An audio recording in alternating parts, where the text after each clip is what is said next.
Hello. आज से Marcos team का लाइव क्लास शुरू हो रहा है। ठीक, आज से बायोलॉजी का प्रथम चैप्टर शुरू हो रहा है जिसका नाम है कोशिका। कोशिका को इंग्लिश में हम लोग साइटोलॉजी, कोशिका के अध्ययन को हम लोग साइटोलॉजी कहते हैं। सेल कहा जाता है। कोशिका के अध्ययन को हम लोग साइटोलॉजी कहते हैं। कोशिका सभी जीवों तथा जीवन की आधारभूत संरचना एवं क्रियात्मक इकाई है। ठीक, हमनी के शरीर में चाहे जीवन में कोशिका से मिलके हमनी के एथी के निर्माण भइल बा, शरीर के निर्माण भइल बा। तो सबसे छोटी इकाई जौन बा हमनी के शरीर के निर्माण होखे में उ कोशिका कहाला। ठीक, कोशिका से हमनी के जीवन के निर्माण भइल बा शरीर के। ठीक, कोशिका जीव द्रव्य से बनी संरचना है। कोशिका जौन बा जीव द्रव्य से बनी संरचना है। जीव द्रव्य को इंग्लिश में हम लोग प्रोटोप्लाज्म कहते हैं।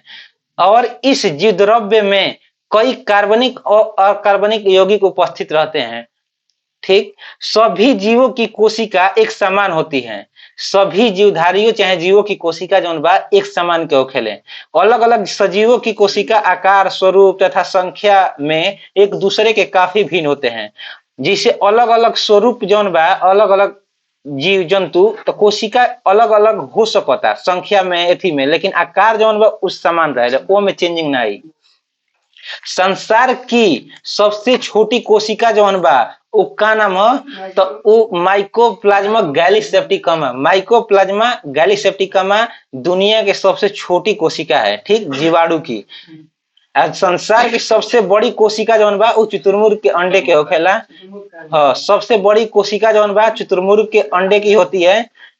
मानव शरीर की सबसे छोटी कोशिका जौन बा मस्तिष्क के सेरिबलम के ग्रेनुल कोशिका में होखेला। ठीक, और मानव शरीर की सबसे बड़ी कोशिका जौन बा अंडाणु ओवम। ठीक, मानव शरीर की सबसे लंबी कोशिका जौन बा न्यूरॉन। न्यूरॉन मतलब हमनी के मस्तिष्क में निवास करला। हाँ, सोचे समझ क्षमता मस्तिष्क से होखेला। कोशिका का आकार जौन बा एवं आकृति कैसी होगी यह कोशिका के कार्यों पर निर्भर करता है। ठीक, जैसन तू कार्य करबो, जितना तू कार्य करबो ओकरा अनुसार कोशिका के आकार निर्धारित हो जाए। अर्थात अलग अलग कार्य करने वाले कोशिका का आकार और आकृति एक दूसरे से भिन्न होता है। जैसे कोनो मनुष्य बा ज्यादा वर्क करे लगल, काम करे लगल, केहू सुतल बा तो कोशिका के जौन आकार चेंजिंग हो सकता है। ठीक,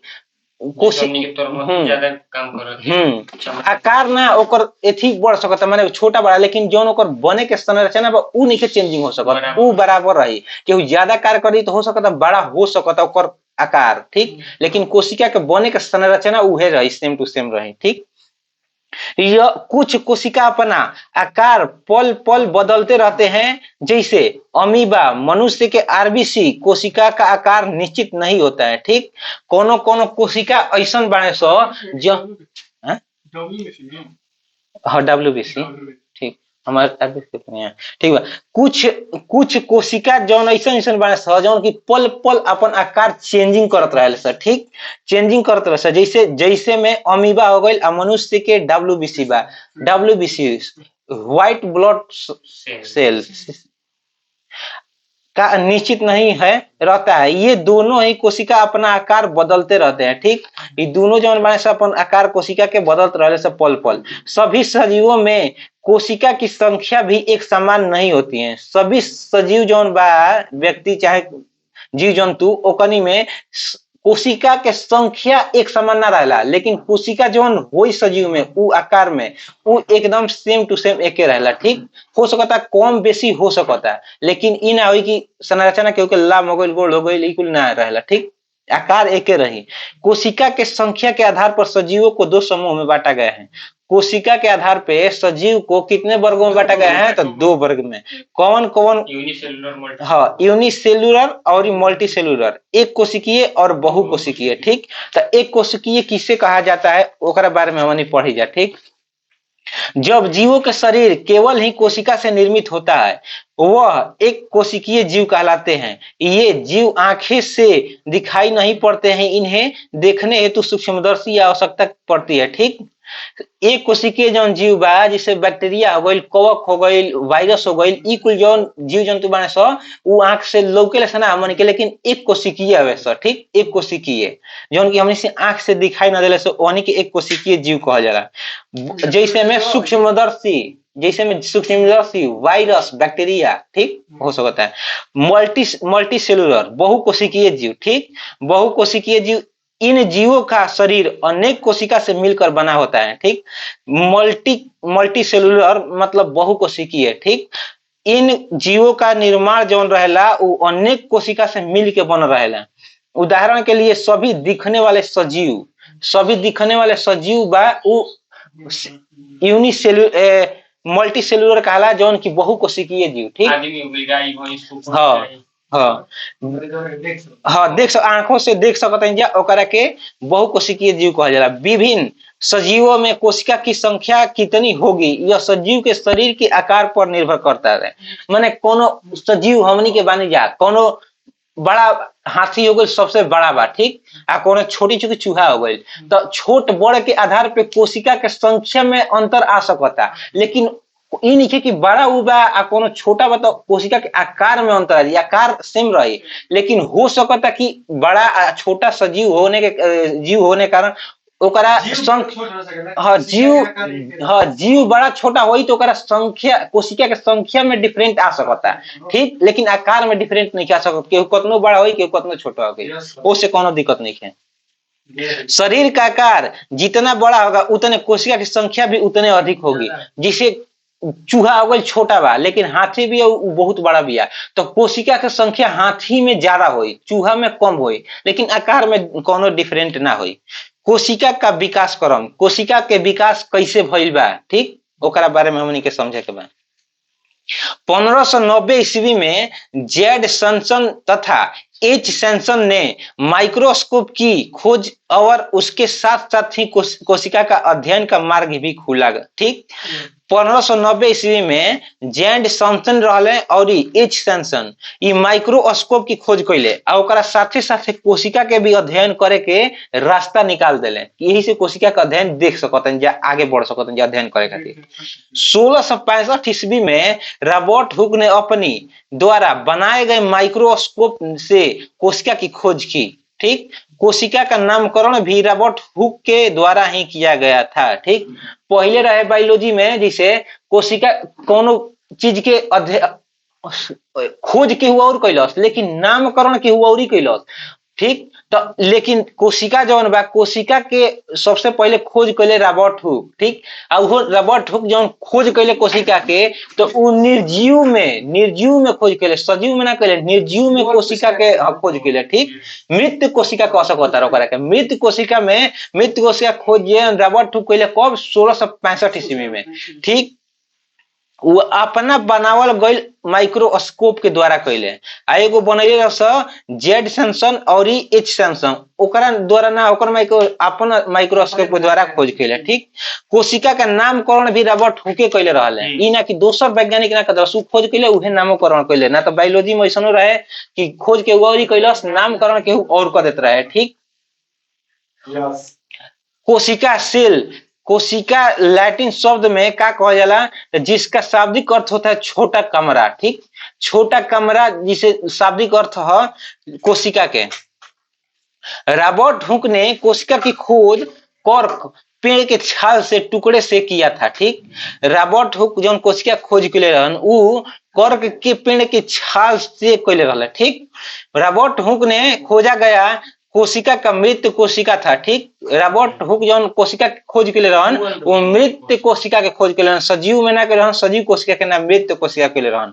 1683 ईस्वी में लिवेन हक जो रहे सर्वप्रथम जीवित कोशिका की खोज कैलस। ठीक, 1683 ईस्वी में लिवेन हक रहे वो सजीव कोशिका के, जीवित कोशिका के खोज कैलस। ठीक, बैक्टीरिया में कैले रहे नु, बैक्टीरिया में लिवेन हक बैक्टीरिया खोज के कैले तो लिवेन हक ही कैले रहे। ठीक, हाँ, तो अगर कह दे कि सजीव कोशिका के खोज के कैले रहे तो लिवेन हक कब? तो 1683 ईस्वी में। लिवेन हक ने पहले की तुलना अब उन्नत माइक्रोस्कोप द्वारा जीवित कोशिका के रूप में भी जीवाणु, प्रोटोजोआ, आरबीसी कोशिकाओं को देखा था। ठीक, पहले जो माइक्रोस्कोप कोप रहले स दूगो भाई मिली कहले स हाँ जेड सैमसन एच सैमसन, तो ओहनी के माइक्रोस्कोप तनी लो क्वालिटी का है, ठीक। लेकिन जो रॉबर्ट हुक कहले उ अपन माइक्रोस्कोप से खोज कहले मृत कोशिका के, ओकरो से तनी हाई क्वालिटी के माइक्रोस्कोप के निर्माण भइल, तो लिवेन हक सजीव में खोज कर देले एथी के कोशिका के, ठीक। लेकिन हाई क्वालिटी के फिर माइक्रोस्कोप के खोज भइल, ओकरा बाद भइल ओ कोशिका एथी ना माइक्रोस्कोप भइल, ठीक।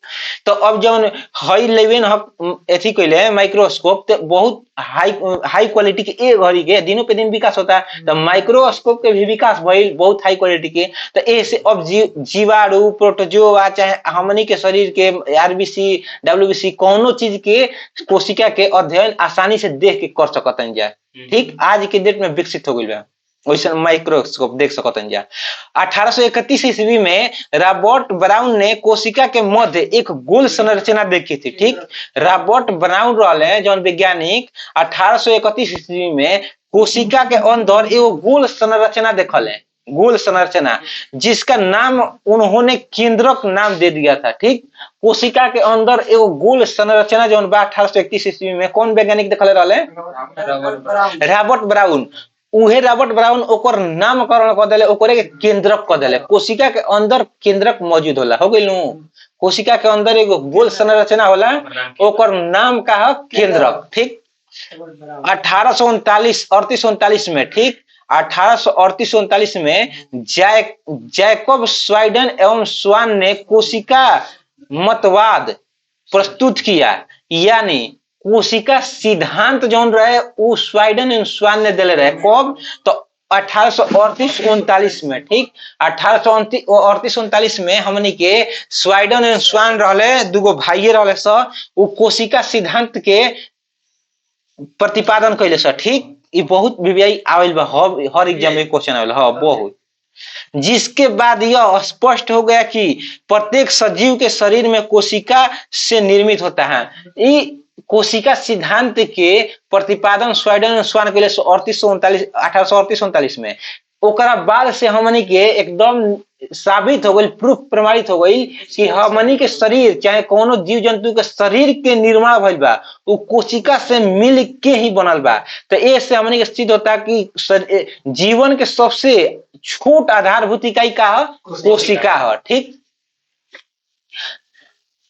स्वाइडन तथा स्वान के द्वारा प्रस्तुत कोशिका मतवाद की प्रमुख बातें है, ठीक। स्वाइडन और स्वान जौन कोशिका सिद्धांत के प्रतिपादन कर रहे सो, ओकर प्रमुख बातें कौन कौन बात दिले रहे प्रूफ करके प्रमाणित करके, ठीक। तो पहला नंबर प्रमाणित कर रहे सो कि प्रत्येक जीव के शरीर एक अथवा अनेक कोशिकाओं से निर्मित होता है, ठीक। प्रत्येक जीव या सजीव हमनी के जीव जंतु के जौन शरीर के निर्माण बा वो एक या एक से अधिक कोशिकाओं से मिल के शरीर के निर्माण होला, ठीक। दूसरा नंबर कोशिका, दूसरा नंबर तत्व, ठीक। दूसरा बात रहे प्रत्येक जीव की उत्पत्ति एक कोशिका से ही मिलकर होती है, ठीक। पहला नंबर बात तो ये रहे कि प्रत्येक जीव के शरीर एक या अनेक कोशिकाओं से मिलके ही निर्माण होला, ठीक। और दूसरा नंबर बात जो रहे ओहनी के प्रति प्रूफ करे के, तो प्रत्येक जीव की उत्पत्ति जो बा कोशिका से ही होला, ठीक। और तीसरा नंबर जो होने के बात रहे प्रत्येक कोशिका अपने आप में एक स्वाधीन इकाई है, परंतु सब कोशिका मिलकर काम करते हैं, परिणाम स्वरूप एक जीव का निर्माण करते हैं, ठीक। तीसरा नंबर बात रहे स्वाइडन स्वान के कोशिका सिद्धांत के प्रूफ कैला के बाद कि प्रत्येक कोशिका अपने आप में स्वाधीन होला, माने अपने आप में स्वतंत्र होला, ठीक। केहू पे आधारित ना रहेला, उ स्वतंत्र कार्य करेला अपने आप में मिल के। कोशिका जितना सजीव के शरीर में वो अपने आप में स्वतंत्र कार्य करेला, कोनो चीज पे आधारित ना रहेला, ठीक। और परिणाम स्वरूप एकरे परिणाम स्वरूप कहले स कि जीव का निर्माण जौन बा कोशिका के द्वारा ही होखेला, ठीक। चौथा नंबर बात रहे कि कोशिका की उत्पत्ति जिस भी प्रक्रिया से हो उसमें कोशिका का केंद्रक मुख्य भूमिका अदा करता है, ठीक। चौथा नंबर बात रहे स्वाइडन स्वान के प्रमाणित करे के कि कोशिका की उत्पत्ति चाहे जौन भी प्रक्रिया द्वारा भइल होखे वो से कोनो मैटर नहीं रखत, लेकिन कोशिका के उत्पत्ति होखे में केंद्रक मुख्य भूमिका के अदा करेला। ठीक, कोशिका के एथी में उत्पत्ति में केंद्रक जौन बा मुख्य भूमिका अदा करेला। केंद्रक के बगैर कोशिका का निर्माण नहीं हो सकत। ठीक, सबसे बड़ा केंद्र के होला, बुझा गेल। 1839 ईस्वी में पुरकिंजे नाम के जो वैज्ञानिक रहे, पुरकिंजे नाम के वैज्ञानिक जो रहे 1839 ईस्वी में कोशिका में पाए जाने वाले अर्ध तरल एवं दानेदार पदार्थ की खोज की, जेकर नाम का रहे जीव द्रव्य। ठीक, पुरकिंजे वैज्ञानिक रहे एगो 1839 ईस्वी में एगो हमनी के कोशिका में अर्ध तरल माने आधा पानी चिपचिपा टाइप के, ठीक, ज्यादा तरल भी ना आ ज्यादा एथी भी ना, ठोस भी ना, अर्ध तरल चिपचिपा टाइप के कोनो पदार्थ रहे, ओकरे के खोज कैले पुरकिंजे। ओकर नाम का धैले खोज कैला के बाद त जीव द्रव्य के खोज के कैलस पुरकिंजे। ठीक, 1839 ईस्वी में।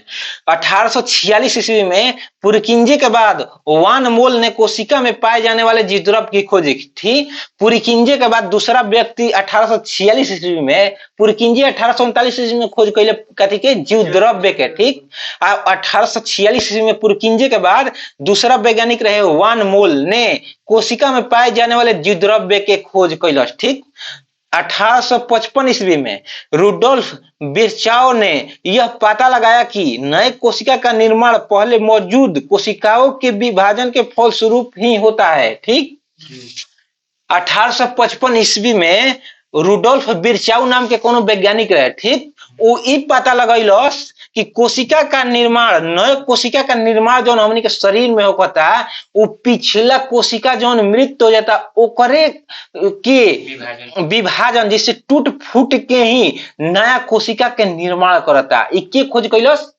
रुडोल्फ, हाँ, रुडोल्फ विर्चाउ 1855 ईस्वी में। अच्छा, तो आगे चल के उहे न खोज कैलस तब विभाजन, तो यही से यही खुद विभाजन कर दिलस। ये विभाजन कर 1855 ईस्वी में खुद यह प्रूफ प्रमाणित कर दिलस कि हमनी के शरीर में जो नया कोशिका का निर्माण होता, मतलब कोशिका के निर्माण मतलब भइल का, तो जैसे हमनी के हाथ कहीं से कटी गई, गोड़ कहीं से कटी गई, तो अब उ घाव बना दिलस, तो ओकरा के कटी गई तो इतना मांस निकल गई, तो ओकरा के भरे के चाहिए न, हमनी के कहां से भरी, कहीं से दोसर चीज, तो कहीं दोसर चीज के अंग के काटी कोई तो भर नहीं जा सकत। तो इहे रुडोल्फ विर्चाउ ही प्रमाणित कैलस, प्रूफ कैलस कि हमनी के जवन भी नया कोशिका का निर्माण होता है वो पिछला कोशिका जवन मृत हो जाता चाहे कुछ हो जाता ओकरे के विभाजन को के टूट फूट के आ नया हमनी के घाव के भरे में निर्माण करता। ठीक, ऐसे ही प्रमाणित हो गई कि कोशिका विभाजन जौन बा हमनी के पुराना कोशिका के टूटले फूटले से ही हमनी के आगे चल के हमनी के कोनो अंग कट फट जाता तो भर सकता। ठीक, यही से हमनी के कहीं घाव हो जाला तो मवाद बना के पूरा भर देला, फिर धीरे धीरे ठीक हो जाला।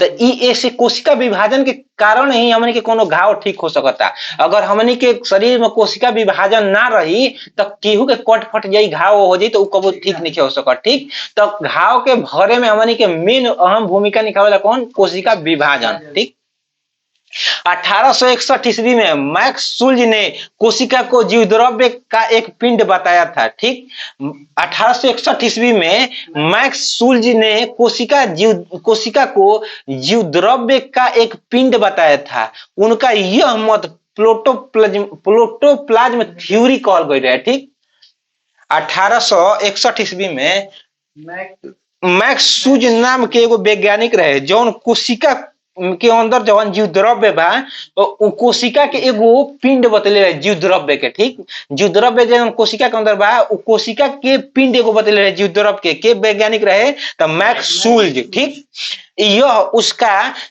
ओकरे से ही थ्योरी बनी गई। ठीक, प्रोटोप्लाज्म थ्योरी। तो प्रोटोप्लाज्म थ्योरी के दिले रहे ऐसे ही प्रमाणित मैक्स सुल्ज। ठीक, कब, 1861 ईस्वी में। ठीक, 1931 ईस्वी में एम नॉल और ई रुस्का ने इलेक्ट्रॉन माइक्रोस्कोप की खोज की। ठीक, 1961 ईस्वी में एम नाल और ई रुस्का ने इलेक्ट्रॉन माइक्रोस्कोप के आविष्कार कैलस। इसके बाद कोशिका के क्षेत्र में काफी तीव्र गति से अनुसंधान होने लगा। ठीक, 1931 ईस्वी में जौन नल और रुस्का रहे वो एगो माइक्रोस्कोप के आविष्कार के ओकरा बाद से 1931 ईस्वी के बाद से साइंस के क्षेत्र में, जो बायोलॉजी के क्षेत्र में, कोशिका के क्षेत्र में सबसे तेजी से माने मैं लोग के ध्यान आकर्षित हो गई कि अब ए में कुछ खोज करे के चाहिए, ओकरा में प्रैक्टिकल करे के चाहिए। अब वो क्षेत्र में